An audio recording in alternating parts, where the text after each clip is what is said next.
Ma mère n'a pas appelé, n'a pas hésité.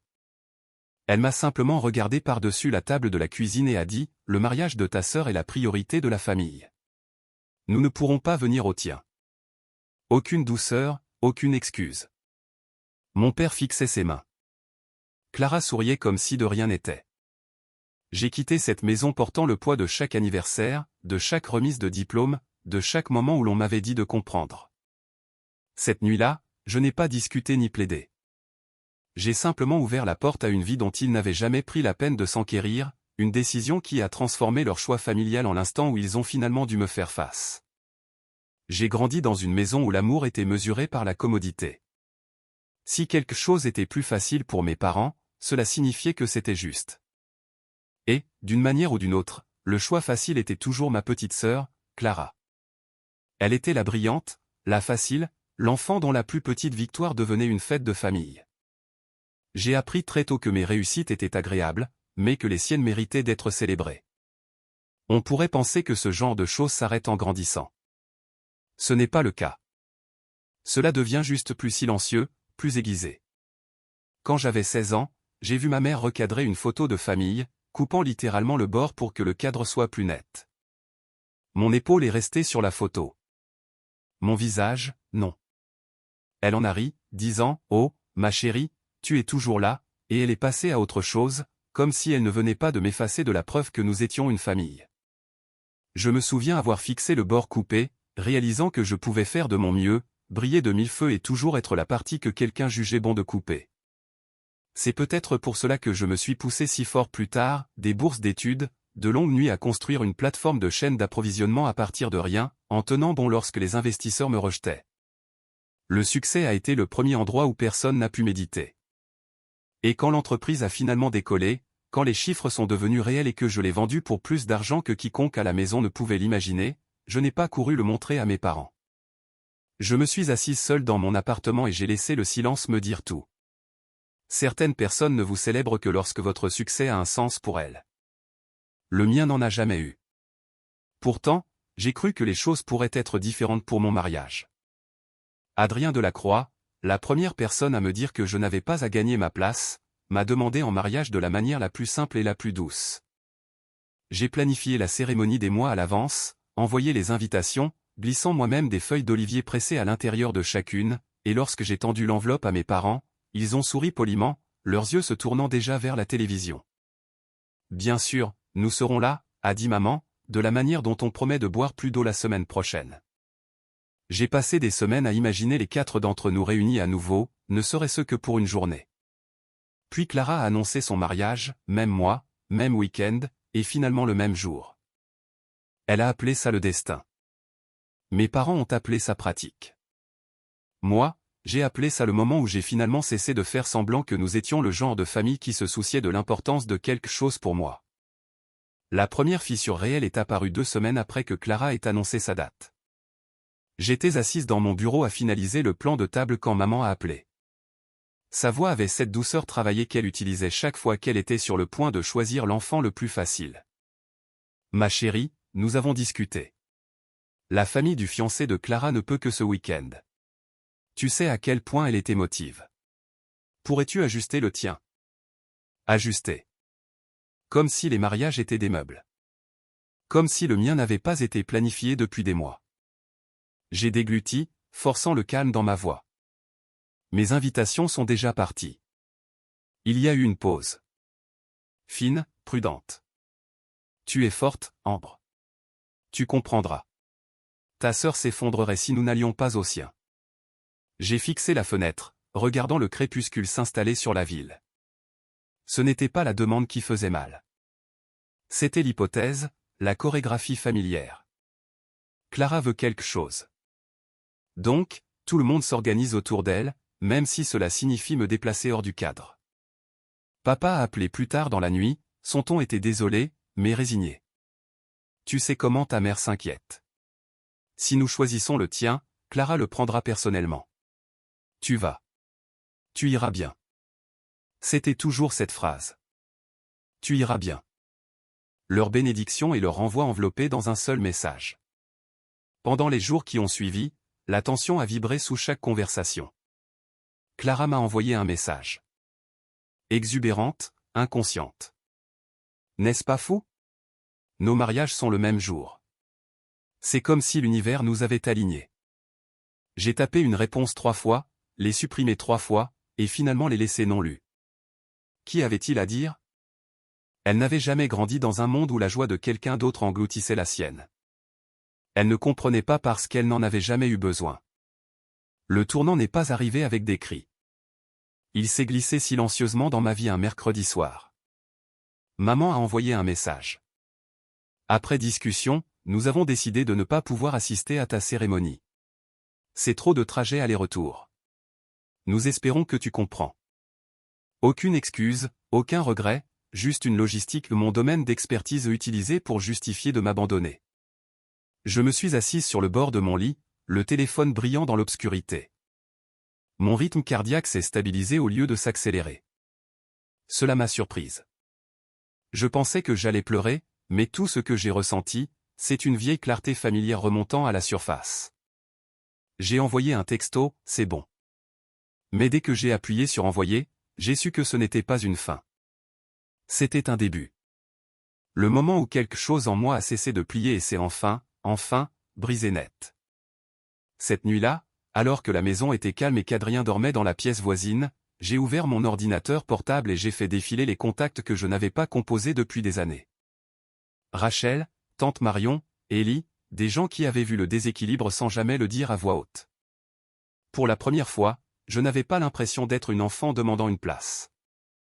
J'avais l'impression d'être une femme décidant qui méritait une place. Et la réponse n'était pas mes parents. Le jour où tout s'est finalement effondré n'a pas été dramatique de l'extérieur. Il n'y a pas eu de crise de colère, pas de porte claquée, juste un doux soleil matinal glissant sur mon plan de travail de cuisine et une vérité que je ne pouvais plus avaler. J'ai relu le message de maman. Nous espérons que tu comprends, jusqu'à ce que les mots deviennent flous. Pas une seule fois il n'avait demandé comment je me sentais. Pas une seule fois ils n'avaient fait une pause pour considérer ce que cela signifiait de choisir la commodité plutôt que le mariage de leur propre fille. Et plus je fixais cet écran, plus je réalisais que l'effondrement n'arrivait pas maintenant. Il se produisait depuis des décennies. C'était simplement le moment où j'ai arrêté de faire semblant de ne pas le remarquer. J'ai conduit jusqu'au bord de la ville jusqu'à un petit belvédère où l'air semblait plus vaste. Adrien m'a rejoint, tenant 2 tasses de thé, mais sans rien dire. Il avait toujours su quand le silence était une gentillesse. Ils n'ont même pas hésité, ai-je finalement dit. Il a expiré lentement. Alors arrête d'attendre qu'il te choisisse. J'ai hoché la tête, sentant quelque chose se stabiliser dans ma poitrine. Un changement, un déclic, comme une serrure qui tourne, une frontière qui se forme. Cette nuit-là, longtemps après qu'il se soit endormi, j'ai ouvert le dossier que je cachais depuis des mois. L'acte de propriété de la villa en Toscane, ma villa. 8 hectares d'oliveraies, des murs de pierre anciens, une cour ouverte qui ressemblait à un lieu fait pour la vérité. Je l'avais acheté après avoir vendu mon entreprise, en partie parce que j'avais besoin d'un refuge, en partie parce que je voulais un endroit qui m'appartienne entièrement. Je ne l'avais jamais dit à mes parents. Pourquoi l'aurais-je fait? Ils n'avaient jamais demandé. Alors que je parcourais les photos, les collines dorées, la longue table en pierre, sous les lanternes, une pensée s'est formée si clairement qu'elle ressemblait à un battement de cœur. Je pourrais organiser un nouveau type de mariage ici. Pas une performance, pas une compétition, un rassemblement de personnes qui se présentent parce qu'elles l'ont choisi. J'ai envoyé un message à Rachel en premier. Elle a appelé immédiatement, sans hésitation. Dis-moi que tu n'annules pas, a-t-elle dit. Non, lui ai-je répondu, je le déplace juste en Toscane. Elle n'a même pas hésité. Envoie-moi la date. Je m'occupe de la famille. Au matin, le chat de groupe s'est illuminé. Ellie réservait des vols. Tante Marion demandait des informations sur l'hébergement. Oncle Raymond proposait d'aider pour toute installation. Personne n'a demandé après mes parents. Personne n'en avait besoin.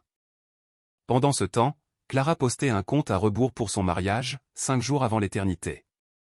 Mes parents inondaient ses commentaires de cœur et de points d'exclamation. Pas un seul message pour moi. J'ai regardé tout cela avec un calme étrange. Pour la première fois, leur choix ne me blessait pas. Il clarifiait. J'ai passé les jours suivants à finaliser l'aménagement de la cour. La longue table s'étirant vers les oliviers, les lanternes qui brilleraient comme des lucioles au crépuscule. La villa bourdonnait de travailleurs ponçant la pierre, taillant les branches, enfilant des lumières. Chaque bruit, chaque marteau, chaque échelle grattant la pierre semblait une promesse tenue envers moi-même. Je ne sabotais pas leur mariage. Je ne cherchais pas de validation. Je reprenais le contrôle de l'histoire. L'effondrement de ce que nous appelions famille ne m'a pas laissé vide. Il a enfin laissé place à tout ce qui est réel pour grandir. Et la Toscane était le début de ma contre-attaque. Le matin de nos 2 mariages est arrivé avec 2 types de soleil différents.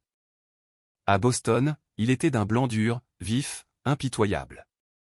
En Toscane, il se répandait sur les collines comme du miel chaud. Je me suis réveillé avant l'aube à la villa, le sol en pierre froid sous mes pieds alors que je sortais sur la terrasse. Les oliviers scintillaient dans la lumière du matin, les feuilles murmurant comme pour me rappeler, c'est ta maison, ton choix, ta table. Les ouvriers bougeaient silencieusement dans la cour, ajustant les lanternes, lissant le lin sur la longue table qui s'étirait vers le bosquet. Tout semblait incroyablement ancré, ancien, mais nouveau, exactement la vie dans laquelle je voulais entrer. Mais à Boston, rien n'ancrait personne. Mon cousin Élie a envoyé une photo, des rangées de chaises vides dans la salle de bal, celles recouvertes de tissu blanc pour cacher leur aspect dénudé. Il avait légendé, ça va bientôt exploser. Un autre message est venu de Rachel. Une photo de mes parents debout près de l'entrée, parfaitement habillés, mais leur sourire serré, confus. Personne de la famille élargie n'était arrivé. Pas un seul.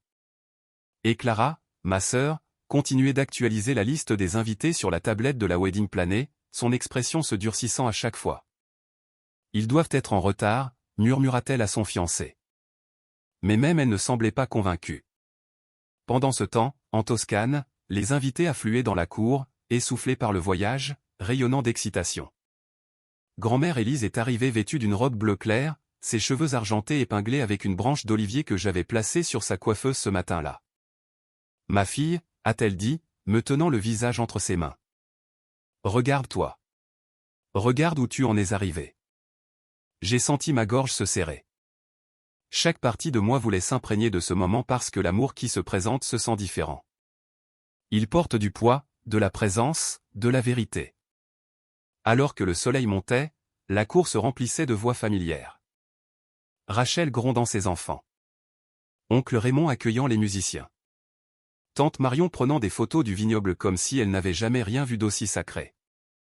Pour la première fois de ma vie, je n'étais pas une pensée après coup. J'étais le centre, mais pas parce que le monde se pliait autour de moi, parce que j'avais construit un monde qui n'exigeait aucun pli.